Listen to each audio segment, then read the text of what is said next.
Si la carta añade la expresión separado de los pecadores, no es porque se hubiera alejado de nosotros, los hombres, sus hermanos, pues vino a buscar lo que se había perdido, sino porque careció de toda mancha de pecado. La expresión hizo perfectos define una fórmula de profundo contenido teológico, pues encierra la idea de perfección, plenitud, consagración, santificación. Además, y conviene señalarlo, es la última palabra que Jesús pronunció desde la cruz. Todo se ha cumplido. En definitiva, el autor de la carta a los Hebreos quiere decirnos que Cristo realizó un sacrificio de tal eficacia infinita que los que participan con sinceridad de corazón cuando se hace presente en el altar puede alcanzar la perfección, la santidad de vida, el perdón de los pecados, la pureza de conciencia, el acceso a la vida íntima de Dios. Merced a la ofrenda hecha por Cristo, sumo y eterno sacerdote, cabe repetir con palabras de San José María, pronunciadas en una homilía de un Viernes Santo, que el abismo de malicia que el pecado lleva consigo ha sido salvado por una caridad infinita, pues Dios no abandona a los hombres.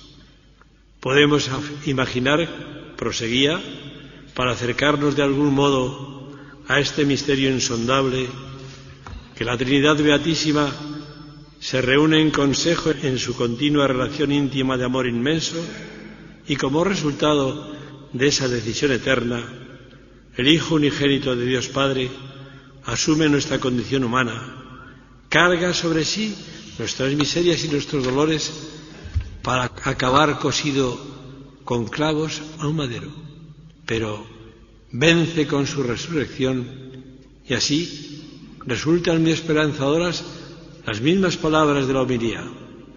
Nos llamaremos vencedores porque Cristo ha resucitado, vencerá en nosotros y la muerte se transformará en vida. La condición de los presbíteros está caracterizada por una dimensión profundamente cristológica, razón por la que toda la vida sacerdotal ha de ser un reflejo de la santidad, autoridad y donación sin límites del mismo Cristo. A esto se une de modo inseparable la dimensión eclesiológica, por la que todo el quehacer sacerdotal se debe orientar al servicio del pueblo de Dios, a la santificación de los hombres.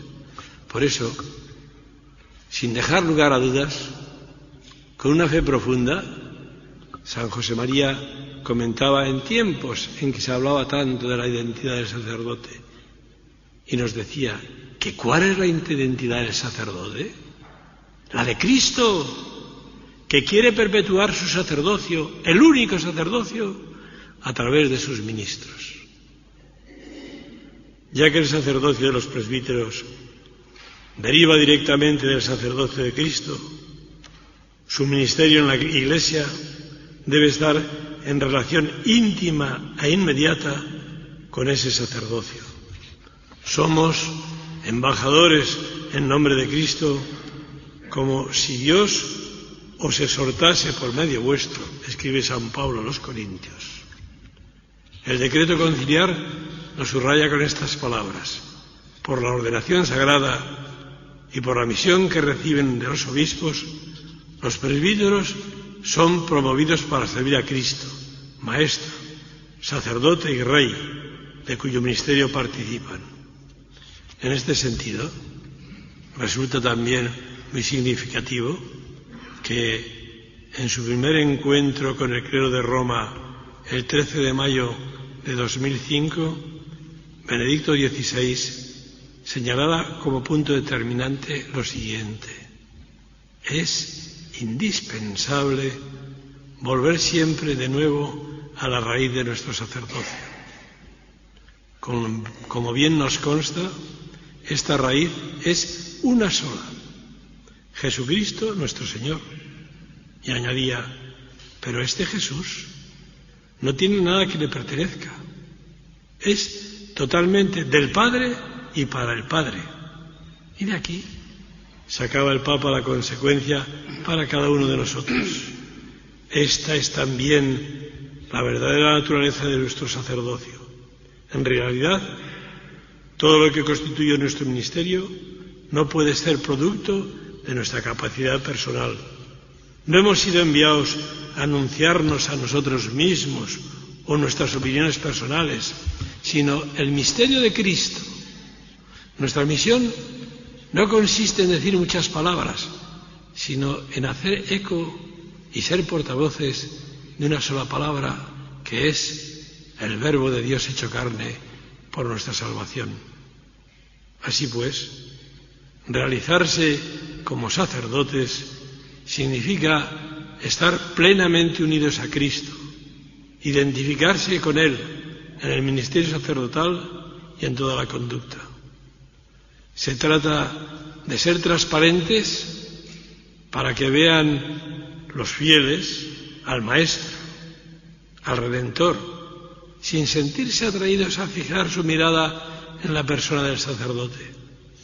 A este propósito, me parece altamente significativo un hecho sucedido en esta tierra valenciana.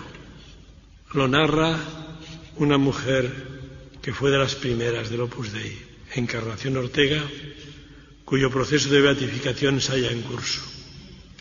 Asistió a un curso de retiro para universitarias predicado por San José María Escrivá en Alacuás. Encarnita, entonces joven de 21 años, había acudido a aquellos días de retiro movida por el deseo, o quizá la curiosidad, de conocer al autor de Camino, un libro que le había causado un profundo impacto. Después del fallecimiento de San José María, redactó un testimonio en el que muestra cómo le impresionó la figura de este sacerdote, incluso antes de oírle predicar. Escribe: su recogimiento, lleno de naturalidad, su genuflexión ante el sagrario y el modo de desentrañarnos la oración preparatoria de la meditación, animándonos a ser conscientes de que el Señor estaba allí y nos miraba y nos escuchaba, me hizo olvidar inmediatamente mis deseos de escuchar a un gran orador y se cambiaron por la necesidad de escuchar a Dios y de ser generosa con Él. Plenamente congruente con ese comportamiento es el siguiente consejo de San José María a sus hermanos sacerdotes. Me parece que a los sacerdotes se nos pide la humildad de aprender a no estar de moda, de ser realmente siervos de los siervos de Dios, acordándonos de aquel grito del Bautista: Illum oportet crescere me autem minui. Conviene que Cristo crezca y que yo disminuya para que los cristianos, los laicos, hagan presente en todos los ambientes de la sociedad a Cristo. Volvamos a la carta a los Hebreos, al capítulo 5. En primer lugar, se detiene el autor en el sacerdocio levítico, pero algunos de los trazos que ahí expone son perennes. Dice: todo sumo sacerdote, escogido entre los hombres, está constituido en favor de los hombres, en lo que se refiere a Dios, para ofrecer dones y sacrificios por los pecados, y puede compadecerse de los ignorantes y extraviados, ya que él mismo está rodeado de debilidad, y a causa de esta debe ofrecer expiación por los pecados, tanto por los del pueblo como por los suyos.